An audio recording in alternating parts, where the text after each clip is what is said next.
Ce samedi 20 mai, Harry Boulogne a été retrouvé mort à son domicile situé dans le 15e arrondissement de Paris, à l'âge de seulement 60 ans. Si les circonstances de son décès demeurent pour l'heure inconnues, l'agence France-Presse a indiqué que le disparu était hémiplégique.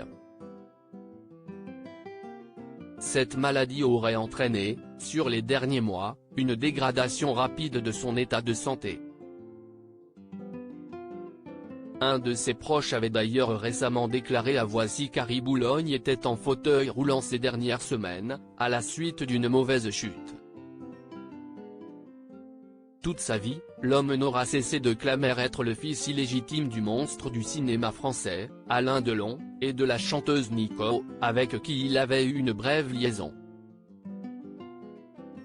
L'acteur l'a toutefois toujours renié. Incapable de s'occuper de cet enfant à cause de son mode de vie et de sa carrière prenante, Nico avait fait le choix de le laisser à Édith Boulogne, la mère d'Alain Delon. Cette dernière avait fait le voyage jusqu'à New York pour récupérer Harry après avoir appris son existence. Contre l'avis de son fils, Édith Boulogne a élevé Harry chez elle à Bourg-la-Reine.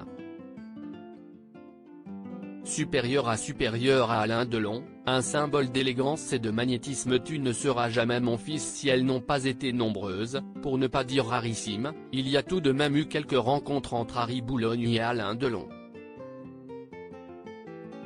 Toutes marquées par la même brutalité, comme le raconte Le Parisien, dans son numéro en kiosque ce dimanche 21 mai. La première fois, c'était en 1980, dans le bureau du notaire, à la mort de son grand-père. Qu'est-ce qu'il aura lui ? Avait demandé le comédien, sachant pertinemment qu'Harry n'hériterait de rien. Les deux hommes se sont ensuite recroisés chez Édith Boulogne.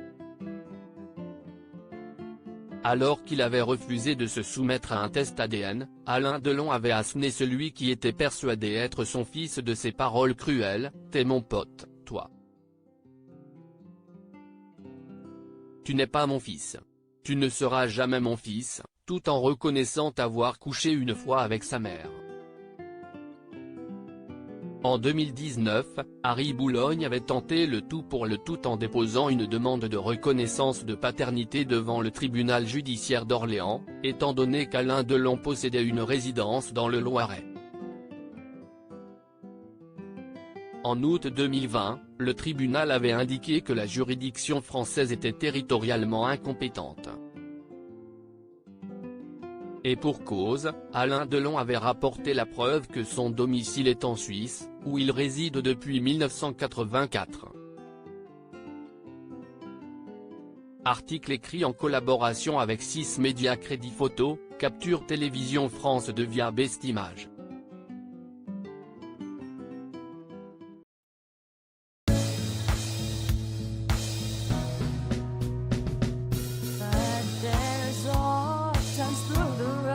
I think you can let me know. Sit down, sit back, let me help you out. Just step back, got to seek, so I see you out there's on your